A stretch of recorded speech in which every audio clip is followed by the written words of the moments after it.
virtudes, exercitando a fé cristã. E nós vamos hoje introduzir esse tema. Queremos dizer que isso vai acontecer com toda a igreja. Nós estamos convidando todos os que frequentam a nossa igreja a virem participar de um pequeno grupo. Nós temos os pequenos grupos das crianças, que já começam hoje. Temos os pequenos grupos dos adolescentes, que já começou ontem. Os adolescentes dividiram-se em pequenos grupos. Os jovens também, hoje à noite, nós vamos divulgar o horário e o local dos pequenos grupos da juventude. O Viva a Vida também vamos divulgar hoje à noite o dia e horário beleza? O dia e horário da juventude. Estamos criando um pequeno grupo só para mulheres.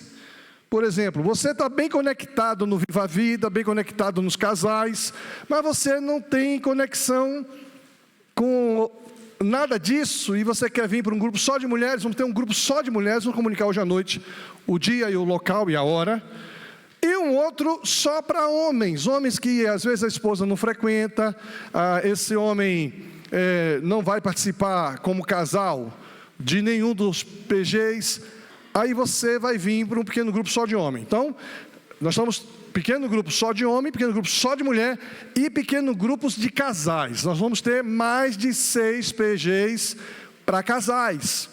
Então, hoje à noite, nós vamos divulgar todos eles, onde vão se reunir, o dia e horário da sua primeira reunião essa semana, porque qual é o objetivo? É que você, ao participar da leitura do devocional que começa amanhã, primeiro devocional você vai ler amanhã, esse devocional, você vai ter lá no finalzinho, uma parte onde você vai responder pessoalmente o que você achou da lição, da leitura. O primeiro tema vai ser um conhecimento completo. Aí você vai ler amanhã de manhã ou amanhã à noite, não sei qual é o seu horário do seu devocional, vai meditar no que você viu, vai responder 2 perguntinhas. Aí você escreve, pastor Vili falou com muita propriedade, que esse aqui é pessoal. Ontem eu levei o da Fátima. Fátima tem o dela e eu tenho o meu. Eu não vou ler o da Fátima porque aqui deve ter resposta. Imagina isso, ora para o maior desafio da sua vida. Ela, e o Kias? Aí eu vou saber que eu sou o maior desafio da vida dela. Então, é pessoal, é intransferível. Então, a gente não vai usar. Agora, quando chegar no pequeno grupo, aí você vai dizer assim, olha, a primeira lição me chamou muita atenção. E você vai compartilhar no pequeno grupo o que foi que o primeiro dia falou com você, o segundo dia, o terceiro dia. Se já tiver feito o 4º dia, vai também compartilhar. Outra coisa importante, você pode trazer o seu livro para o culto. Por quê? Hoje à noite nós vamos ter a primeira pregação da primeira semana. E a primeira semana é Aprenda sobre Deus. Então hoje à noite o pastor Nildo vai pregar, ele vai falar alguma coisa legal que chamou sua atenção, anota aí. Olha, isso aqui chamou muito minha atenção, eu vou compartilhar no meu PGM sobre isso. Então você pode trazer e ir seguindo aqui um acompanhamento, tá bom? Muito legal, eu queria que todos participassem, que ninguém fique fora desse projeto. O nosso tema no A-Family foi uma vida que vale a pena. Foi muito legal. Quem foi para o A-Family, inclusive, recebeu um briefzinho das mensagens que a Cris fez, e eu botei lá no grupo dos que foram no A-Family, cada mensagem e o link que cada mensagem tem com o nosso tema. Uma vida que vale a pena. Pensando nisso, eu pensei em 3 personagens. Um que viveu 75 anos e a vida desse camarada não vale a pena. Imagine você viver 70 anos e depois o pessoal concluir que a sua vida não valeu a pena. Já pensou nisso? Você viveu 75 anos e a sua vida não valeu a pena? Você marcou a história como algo negativo, como algo ruim. Até os seus descendentes têm vergonha de dizer que são filhos seus. Aí escolhi um outro personagem que viveu 100 anos. A vida desse cara valeu a pena. O cara que viveu 100 anos, viveu uma vida que valeu a pena. Aí os filhos desse camarada têm orgulho de dizer que são filhos dele. Imagine você viver 100 anos e a sua vida valeu a pena, marcou a história de muita gente. Seus descendentes falam assim: poxa, meu pai, minha mãe teve uma vida que valeu a pena. Agora, esse segundo personagem, que viveu 100 anos e que a vida valeu a pena, se inspirou no terceiro personagem. O terceiro personagem viveu 130 anos. 130 anos. E a vida dele valeu a pena. Vamos falar do primeiro personagem, o Joseph Stalin. Líder político soviético, governou a União Soviética de forma autoritária de 24 até 53. Implementou políticas baseadas no comunismo e no ateísmo estatal. Conhecido pelos expurgos e pelo grande terror, período de perseguição política, de repressão, consolidou poder através de métodos coercitivos e eliminou quem pensa diferente. Promoveu um culto à personalidade ao redor da sua figura. Responsável pela morte de milhões através de políticas como a coletivização forçada. De onde veio a inspiração de citar esse camarada? Eu vi no Instagram, alguém disse assim: Stalin deixou o seminário para viver uma convicção ideológica, política ideológica. Isso me preocupou, porque eu tenho percebido que muitos de nós estamos deixando o cristianismo para defender bandeiras político-ideológicas. E aqui eu não estou dizendo nada, viu? Se você deixou o cristianismo para defender uma política ideológica de direita, ou se você deixou o cristianismo para defender uma política ideológica de esquerda. A nossa ideologia é do reino dos céus. Frustração certa para qualquer um de nós que deixar o cristianismo para viver esse debate, essa polarização. Frustração certa. Conheço bolsonaristas frustrados, conheço lulistas frustrados, conheço direitistas frustrados, conheço esquerdistas frustrados. O segundo personagem é o Billy Graham. Viveu de 1918 a 2018, 100 anos. Esse camarada deixou o mundo para viver o cristianismo. Evangelista, ministro batista americano, conselheiro espiritual de diversos presidentes nos Estados Unidos.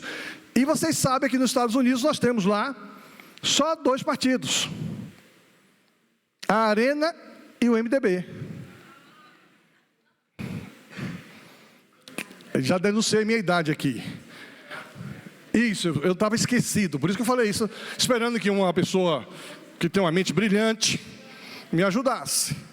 Democratas e republicanos. 2 posicionamentos. E quando os democratas se elegiam, chamavam o Billy Graham para orar. Quando os republicanos se elegiam, chamavam o Billy Graham para orar. Olha que comportamento maravilhoso. Ele orava pela direita, ele olhava pela esquerda. Aconselhava os presidentes, pregava o cristianismo evangélico, promovia valores religiosos, conhecido por suas cruzadas evangelísticas massivas, que reuniam multidões em todo o mundo.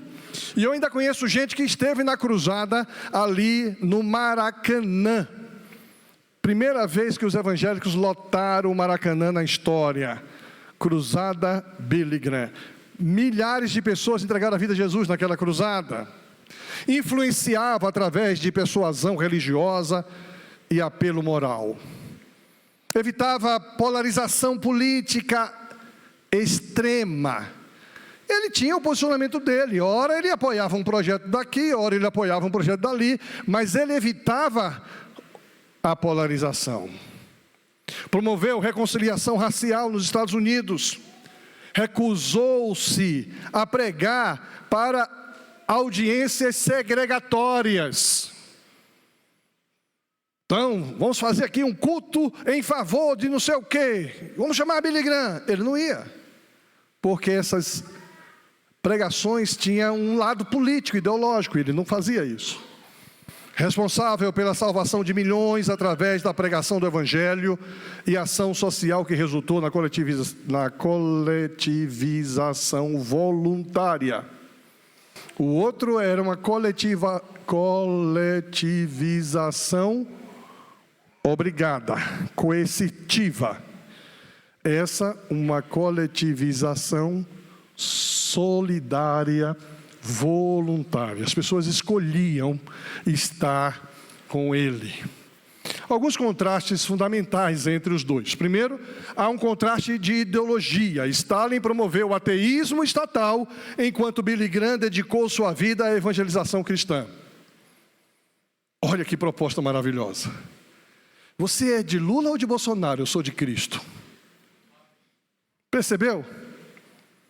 E eu digo para vocês, com toda honestidade, enquanto houver essa polarização, nosso país não vai chegar lá. Quando o povo de Cristo começar a assumir que é de Cristo, aí sim. Métodos. Stalin usou coerção e violência. Billy Graham usou persuasão e comunicação. Precisamos comunicar. O livro é um instrumento de comunicação. O devocional que você escreveu, ele vai comunicar o que você pensa e o que você crê sobre o texto bíblico que você escolheu escrever. O legado. Stalin deixou um legado controverso, marcado por violência, opressão, enquanto Billy Graham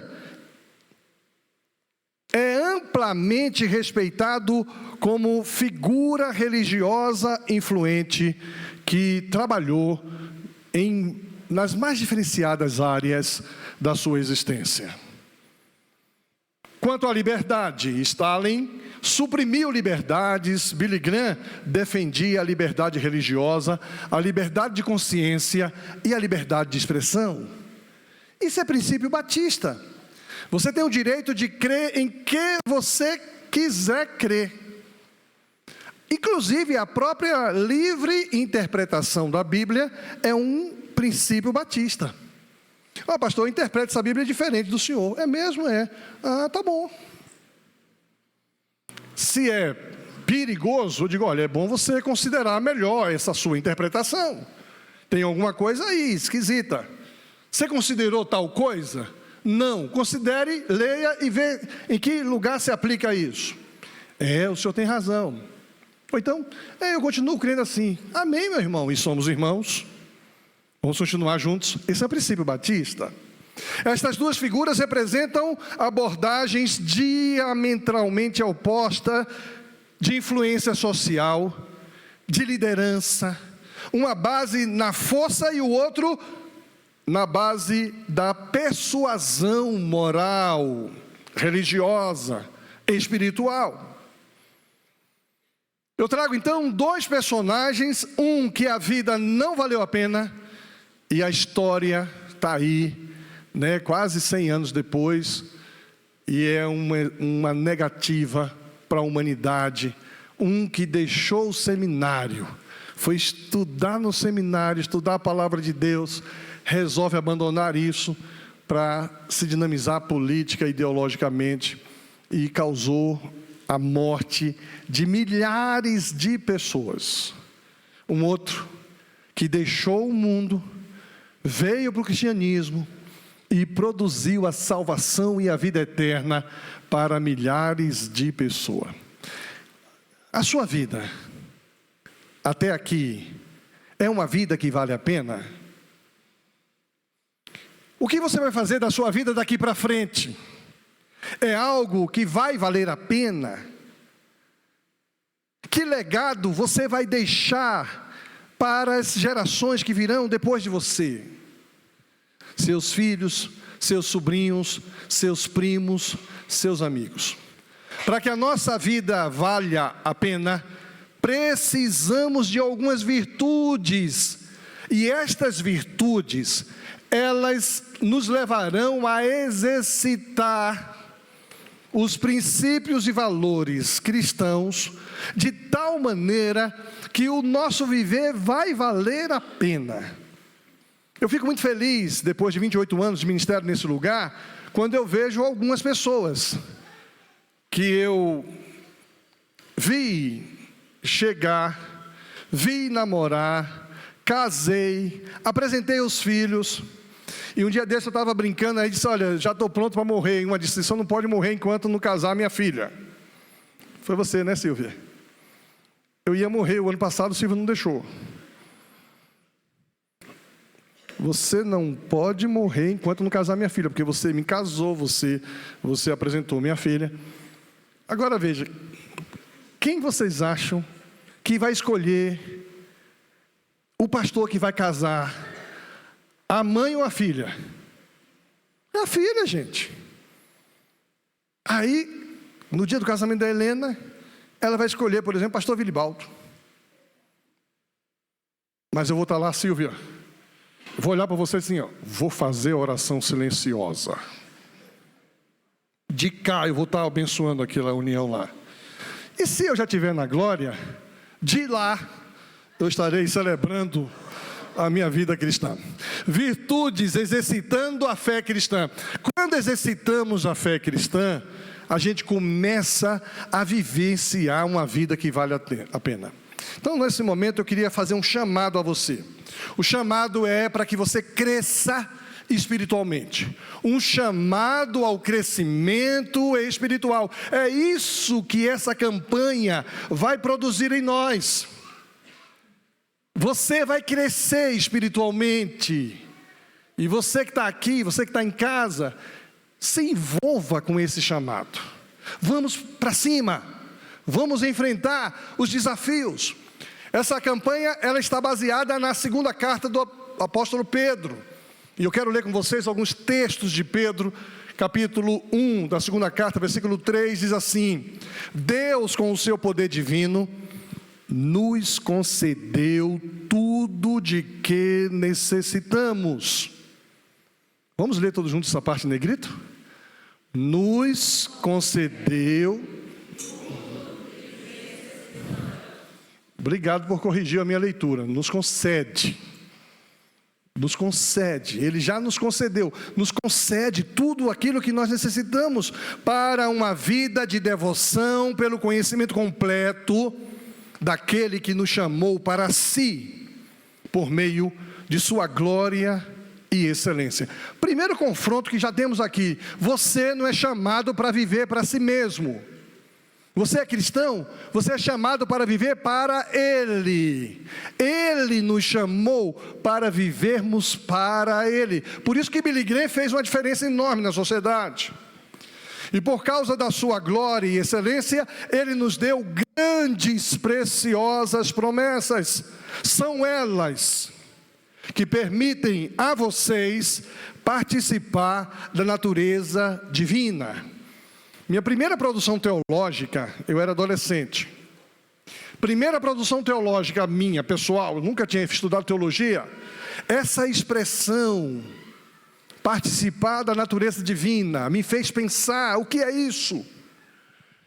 E a primeira afirmação teológica que eu fiz, fruto de uma reflexão: nós somos santos por participação e não por natureza. E eu gostei disso. Sabe aquela criança que faz pela primeira vez a sua produção e admira a produção? Eu fiz uma produção teológica.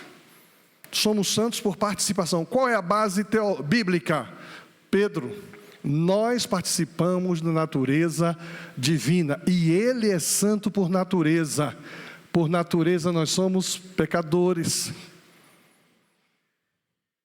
E nós nos envolvemos e participamos da natureza dele. Para quê? Para escapar da corrupção do mundo, causada pelos desejos humanos. E, gente, quanta gente está se dando mal porque tem dado vazão, dado ouvido, dado atenção para os desejos humanos. Quantos casamentos estão sendo destruídos porque um dos cônjuges dá vazão ao desejo humano? Quantas pessoas estão endividadas porque deram vazão ao desejo humano? Quantas pessoas desempregadas porque deram vazão ao desejo humano? A gente estudou hoje sobre escolhas. Escolhas trazem consequências. Diante de tudo isso, agora vem o exercício. Né, professora? Eu estava fazendo pilates lá no retiro, gente. Precisa ver que coisa linda fazendo pilates. Aí teve uma hora que uma mãe veio trazer uma notícia para mim assim, tão preciosa. Pastor, e eu ali suando, sofrendo. O Daniel disse, mamãe, olha o pastor fazendo exercício. Né? Tá aí a mãe que falou isso para mim. Olha o exercício, olha o pastor fazendo exercício. Pastor, o senhor pensa que ninguém está de olho no senhor? Daniel tem quantos anos? Ah, a mãe está ali. 5 anos, né? 5 anos. E ele estava observando eu fazendo exercício. Um bocado de gente lá, um bocado de mulher bonita, um bocado de cara saradão. O Everton estava lá com a barriga de tanquinho dele. Mas para quem o Daniel olhou? Para quem? Para quem? A modéstia me impede de falar. E ela veio me dizer, quando ela falou isso, eu encolhi a barriga. Aí comecei a fazer tudo que a prof mandava, porque eu tinha plateia. Interessante que a gente começa a perceber a necessidade do exercício. Onde é que eu estou parado? 5, né? Diante de tudo isso, esforcemo-nos. Tem gente que quer ter os resultados positivos da vida cristã, mas não tem disposição de se esforçar. Vai ter pequeno grupo hoje? Eu não vou não gosto disso. Por isso que a gente aqui não obriga a ter pequeno grupo o ano inteiro não, mas pelo menos esses 4 primeiros meses aqui é obrigado. E se você não quiser ir, não precisa ir também não, porque ninguém vai obrigado, mas é convidado.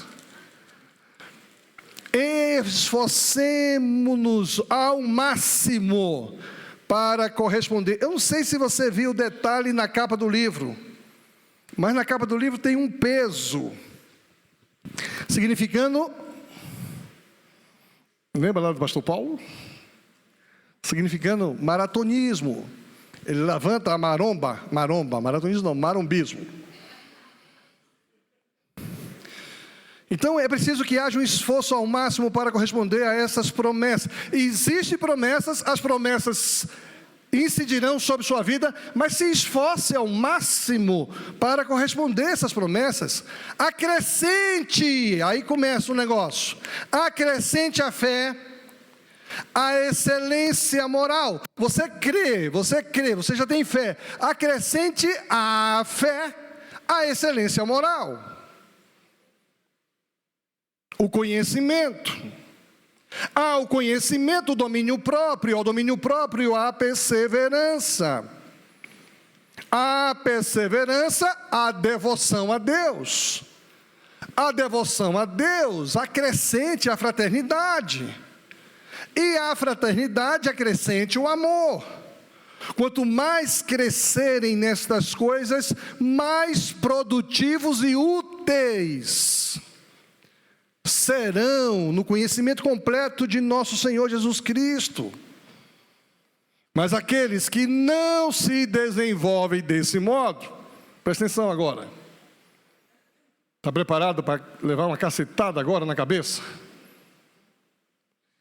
Mas aqueles que não se desenvolvem desse modo são praticamente cegos, vendo apenas o que está perto, vendo apenas o imediato, vendo apenas o prazer primeiro, e se esquece de que foram purificados dos seus antigos pecados.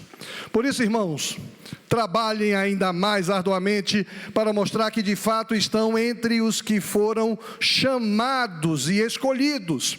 Façam essas coisas e jamais tropeçarão. Façam essas coisas, jamais tropeçarão. Assim, sua entrada no reino eterno de nosso Senhor e Salvador Jesus Cristo será acompanhada de grande honra. No dia que eu morrer, por exemplo, saiba e creio e me esforço e peço a Deus que eu entre com grande honra. Quando vocês me virem deitado aqui, olha, ele entrou com grande honra.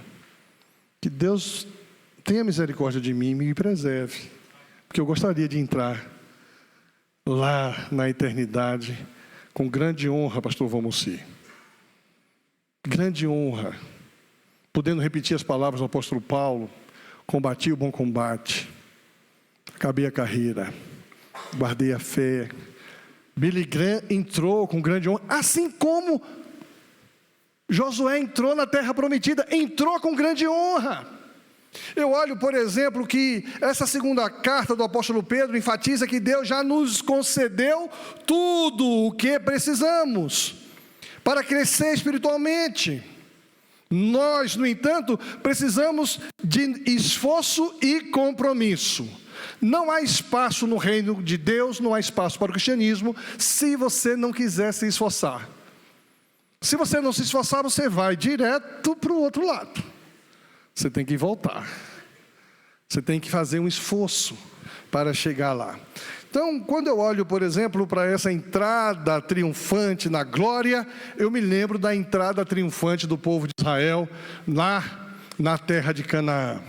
O livro de Josué contém vários versículos que são citados por nós.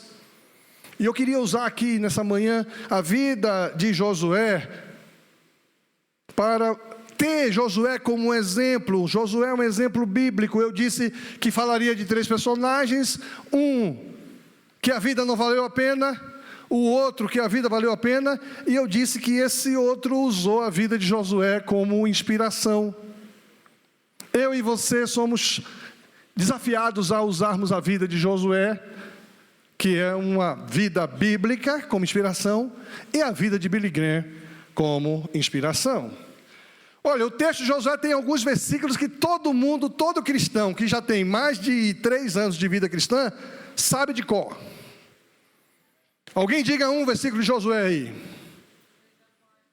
Seja forte e corajoso. Josué 1:9. Não te mandei eu? Seja forte e corajoso, não temas, nem te espantes, porque o Senhor teu Deus é contigo por onde quer que andares.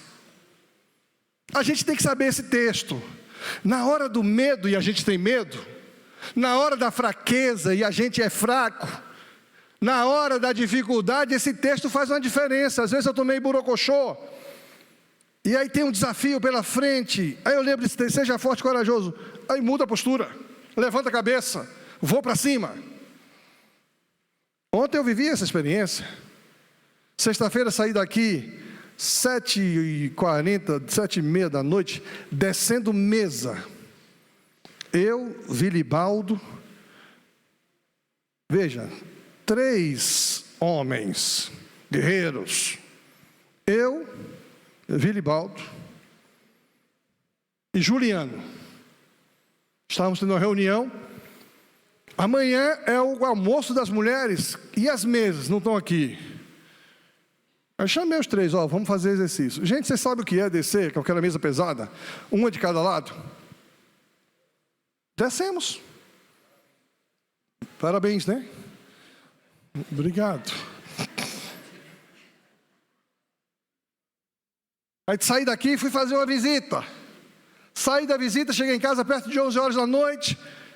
Aí tinha uma turma que tinha que estar aqui 8 horas para a gente cozinhar para a mulherada. Eu estava um bagaço.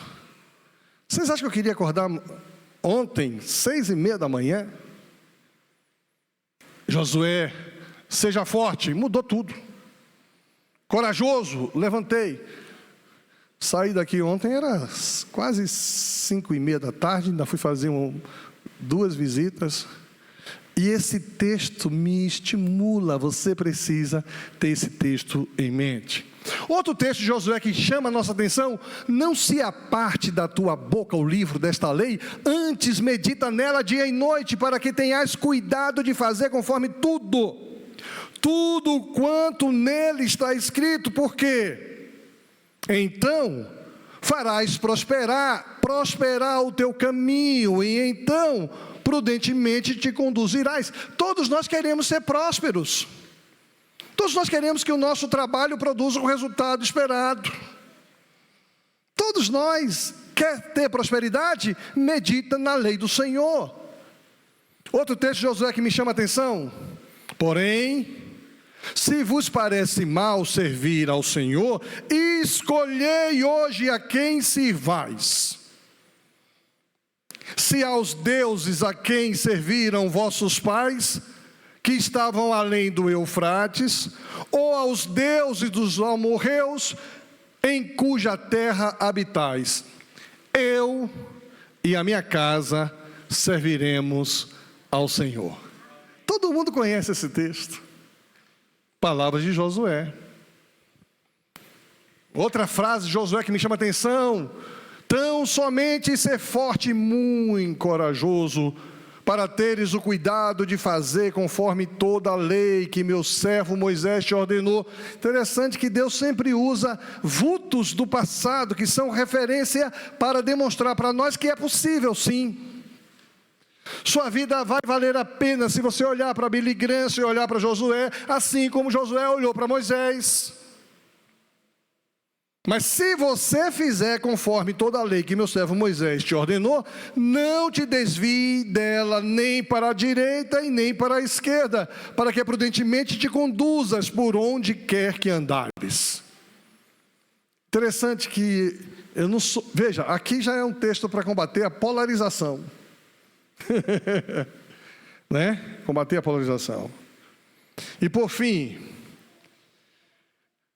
palavra alguma falhou de todas as boas palavras que o Senhor falara à casa de Israel. Tudo se cumpriu. Tudo se cumpriu. Então esses versículos são valorizados pelos cristãos. Nós conhecemos a vida de Josué. Josué foi um importante líder. A imagem de Josué que a gente tem aí, não é aquela imagem daquela criança, daquele junior que foi para o Egito acompanhando seus pais. A imagem que a gente tem de Josué é de um senhor que cumpriu o seu papel, que de alguma forma está entronizado. Ele foi um líder importante, um líder militar, religioso, sucessor de Moisés, um líder reconhecido. Nasceu no Egito durante a escravidão de Israel, foi um dos 12 espias para ver a terra de Canaã. Olha a coroa que ele tem. É um homem que a sua vida valeu a pena. Foi escolhido por Deus, liderou Israel, comandou batalhas maravilhosas. Chega um momento que eles estavam ganhando a batalha, precisavam exterminar com o povo inimigo, mas estava escurecendo. E a Bíblia diz que Daniel orou. E o que aconteceu com o sol? Que povo lindo, gente. Pastor, não foi Daniel, foi Josué. Josué orou e o sol parou. Gente, nós estamos ganhando a chance de a gente derrotar os inimigos agora. Esse homem diz assim: Josué orou, Deus, para o sol, e parou o sol. Eu gosto muito de um escritor que combate a secularização de maneira inclusive científica, inteligente, chamado Timothy Keller. E ele mostra exatamente em um dos seus livros que até hoje os cientistas não entendem um delay que há entre a luz do Sol e o movimento da Terra, do Sol, da Lua. Os cientistas percebem um delay. E o delay está onde? Nessa oração de Josué. Ele orou e o Sol parou para que eles pudessem vencer toda a guerra. Interessante que Josué é lembrado por sua lealdade, coragem, fidelidade a Deus. E essa frase que todo mundo conhece: eu e a minha casa serviremos ao Senhor. Ele vai morrer, eu falei que ele morreu com 130 anos, eu errei, é 110 anos. Ele morreu 10 anos a mais do que o Tim Keller. Então eu queria só fechar agora com 3 afirmações. Primeiro, nós somos chamados a exercitar a fé cristã. Qual é o fundamento do crescimento espiritual? O fundamento do crescimento espiritual é exatamente exercitar aquilo que a gente crê. Pedro diz assim: pelo seu divino poder, Ele nos deu tudo o que necessitamos para viver em santidade. Deus é a fonte do nosso crescimento. Somos chamados a conhecer mais de Deus e conhecer profundamente de Deus. O crescimento vem do nosso relacionamento com Deus. A fé se baseia em promessas preciosas. Deus garante sua presença, Deus garante seu direcionamento. Ele já nos deu tudo o que a gente precisa. O crescimento espiritual tem esse fundamento. O crescimento na graça é o melhor testemunho da genuinidade da graça. A graça só é genuína porque ela precisa nos levar a crescer. E isso é legal. Eu fechei a minha classe lá falando exatamente isso. As escolhas erradas pelo povo de Israel fez com que Deus dissesse o seguinte: não vou ouvir vocês. Vocês vão se arrepender de escolher a monarquia. Vocês vão se arrepender de escolher para si reis, e vocês vão orar para mim, mas eu não vou ouvir a oração de vocês. Aí eu fechei dizendo assim: graças a Deus estamos na dispensação da graça. Ainda que nossas escolhas nos levem a situações de sofrimento, a graça me leva a crer que eu posso orar e Deus, com a sua graça, transforma situações e circunstâncias. Assim como Josué confiou em Deus para liderar Israel, eu e você somos convidados a confiar na suficiência da presença de Deus para a nossa caminhada espiritual. Deus está comigo. Segunda coisa, há uma progressão nesse crescimento espiritual. Olha, é importante demais que a gente avalie o que eu era, por exemplo, antes do Afame de 2025 e o que eu sou depois dele. Eu preciso descer da montanha com algo melhorado. Eu preciso ter vindo do Afame com um despertamento.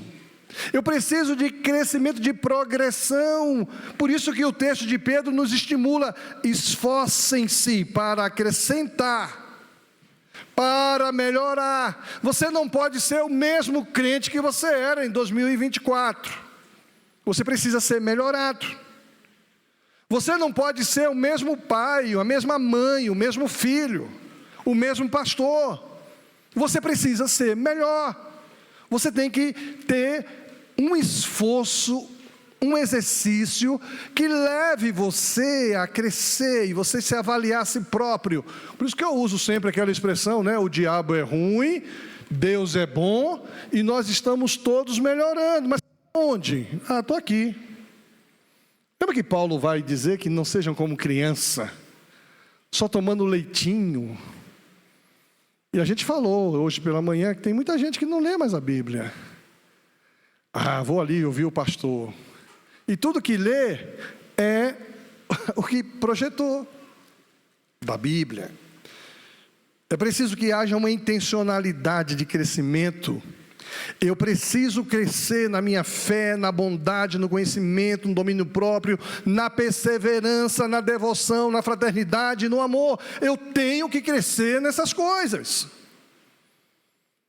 Eu acho que a gente errou no livro. A gente ia ter feito ali um exercício para ver como é que está no início do livro. Anota aí para a segunda edição. Segunda edição do livro.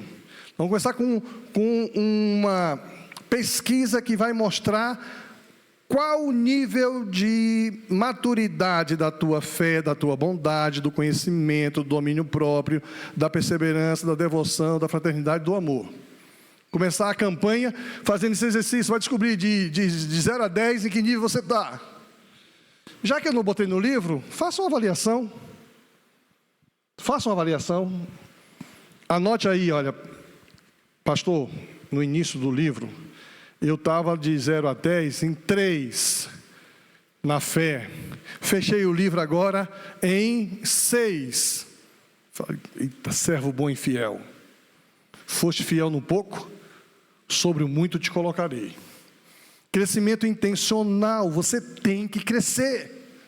O objetivo dessa campanha é que você seja mais na fé do que você é hoje, mais na bondade do que você é hoje, mais no conhecimento de Cristo do que você é hoje, no domínio próprio, em todas essas coisas. E cada uma dessas virtudes, elas fortalecem a outra. Então, que você possa crescer intencionalmente. Josué é um exemplo para nós dessa jornada. Ele sai da fé ao amor. Sua vida reflete virtudes. Tozer já dizia que a fé verdadeira não pode ser estática. Ela cresce ou ela morre. Como está a sua fé, irmão? Antigamente eu tinha um LP, long play. Essa turma não sabe o que é isso. Antigamente, gente, tinha um negócio, a gente ouvia música de um negócio preto, desse tamanho, dentro de uma caixa. Hoje é um streaming. E aí tinha uma música lá, onde está a tua fé, irmão? E aí era um louvor que era confrontação. Quando chega a provação, onde é que está a sua fé? Você precisa avaliar, crescer nisso. O crescimento espiritual exige esforço contínuo, prática diária. Terceira coisa, existe uma recompensa quando a gente cresce espiritualmente. Está no texto. Quanto mais desenvolverem essas qualidades, mais produtivos e úteis vocês serão. Nós estamos aí com 2 viagens missionárias apontando, uma já agora em cima da hora, e outra para julho. Todo que vai em uma viagem missionária tem que ganhar pelo menos uma alma para Jesus. E eu me lembro que dirigindo a última viagem missionária, coordenando tudo aquilo, e não é fácil, a gente foi com 60 pessoas, todo trabalhando, trabalho de formiguinha, os médicos, os dentistas, os cabeleireiros, os não sei o quê, as crianças, a equipe de rua. Teve um dia que eu estava ali em um povoado, estava fechando o dia, era 4 horas da tarde, e naquele dia eu não tinha ganhado nenhuma alma para Jesus. E eu tinha colocado um propósito pessoal de ganhar uma alma para Jesus pelo menos todo dia. Se não me engano, foi com você que eu saí. Foi com você, né? Vamos ali que eu não ganhei nenhuma alma para Jesus ainda não. Aí, estou passando em uma casa, aí ele falou, nós já viemos aqui, não tinha ninguém. Eu falei, mas agora tem, bati. Abriu uma senhora, já estava trabalhando, não sei aonde, varrendo o terreiro, o terreno, o quintal. Entenderam? Aí lá vai eu e Claudeni. Falei, boa tarde, senhora, boa tarde. Passou por aqui hoje à tarde um pessoal que veio lá de Curitiba. Eu não sei, meu filho, eu estava trabalhando, cheguei agora. Falei, a gente pode entrar um pouquinho para a gente falar um pouquinho com a senhora? Claro, meu filho. A gente entrou, não foi, Claudeni? Falamos do amor de Jesus para aquela mulher. Aquela mulher entregou a vida a Jesus. E eu fiquei... Aí eu me empolguei. Eu só queria ganhar uma alma para Jesus. Aí me empolguei, a gente saiu e ganhamos mais umas 4 naquele final de tarde. 4 ou 5 almas para Jesus. A nossa vida, ela se torna útil, produtiva. Eu nunca mais vou ver aquela mulher aqui na terra, mas quando eu chegar lá no céu, ela vai dizer, ô rapaz, lembra que foi você que me apresentou Jesus? Eu falei, pois é, e aquele cafezinho que a senhora mandou para a gente, estava gostoso. É, a vida se torna produtiva, útil. A vida que vale a pena. Uma vida frutífera, produtiva. Evita cegueira, evita estagnação espiritual, uma entrada triunfante no reino de Deus. Santidade não é a maneira de se chegar a Cristo. Tem muita gente que se santifica para chegar a Cristo. Spurgeon vai dizer que não é isso não. Cristo é a maneira de se chegar à santidade. Por isso que ele diz assim: sem mim, nada podeis fazer. Tem muita gente se esforçando para deixar de mentir, deixar de adulterar, deixar de roubar, deixar de se corromper, de se embriagar, para se aproximar de Deus, de Cristo. O caminho é inverso. Cristo na veia, Cristo na vida, Cristo no viver, te santifica. Nós somos santificados por participarmos da natureza divina. Então, assim como Josué terminou sua jornada com um legado de fidelidade, devemos viver com propósito. Stalin, da fé ao terror. Billy Graham, da perdição para a salvação. Josué, eu e você, da fé ao amor. O desafio é que a gente entre nessa campanha de corpo e alma. Que a gente entre de tal maneira que a gente já decida entrar abençoando vidas. Por isso que eu estou sugerindo que você leve 5. Você já entra na campanha dando um passo positivo. Só na nossa igreja, nós vamos estudar esse livro, é um devocional diário. Você gosta de horóscopo? Eu gosto. Eu não saio de casa sem ler o meu horóscopo. A previsão para o meu dia. Então, isso aqui é o nosso horóscopo da Bíblia, de Deus. Então você vai ler, não saia de casa sem ler o que a Bíblia tem. Cadê a irmã? Cadê a irmã que me trouxe uma notícia hoje tão bonita? É você mesmo, fica em pé aí, só para o pessoal ver você. Você lá do Pará. É você mesmo, fica em pé aí. Essa irmã bonita é a mãe do Gilberto. Gente, eu nem lembrava dela. Ela me viu, pastor, que prazer, ouço todos os dias seu devocional. É isso mesmo? E faz diferença na sua vida? Muita diferença. Eu não sabia que ela ouvia meus devocionais. Fiquei feliz, minha vida está produtiva, é útil. Equipe do louvor, fiquem em pé aí, eu quero ver vocês. Quero ver onde vocês estão. A equipe do louvor. Olha, esse pessoal está sentado aqui na frente, ó gente, aqui na frente, ó. É só de hoje que eu queria saber onde que vocês estavam mesmo.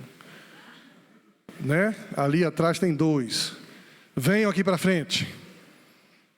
Veja que coisa linda. Eu vou pregar por aí, a equipe do louvor toca aqui bonito, termina a parte deles, vão lá para fora, ficam lá fora batendo papo. Eu olho para uma igreja que tem equipe de louvor assim, eu digo, tem coisa errada aí. Não gosto, viu, Beth? Só não vou dizer aqui a igreja porque vocês conhecem a igreja. Fiquei decepcionado. Um louvor lindo, gente. Tecnicamente arrojado. Mas terminou o louvor, toda a equipe saiu, só ficou o ministro daqui na frente. Eu dizia, na minha igreja esse pessoal não subia mais não. Não subia não. Por quê? Porque a vida cristã é uma vida que nós exercitamos, é produtivo. Eles não estão aqui servindo a gente, eles estão aqui adorando conosco. E Ele nos conduz em adoração. E nós vamos adorar juntos, fechando esse culto e começando essa campanha. E eu não queria que ninguém ficasse de fora. Vamos ficar em pé, vamos adorar o Senhor, que Deus abençoe todos vocês.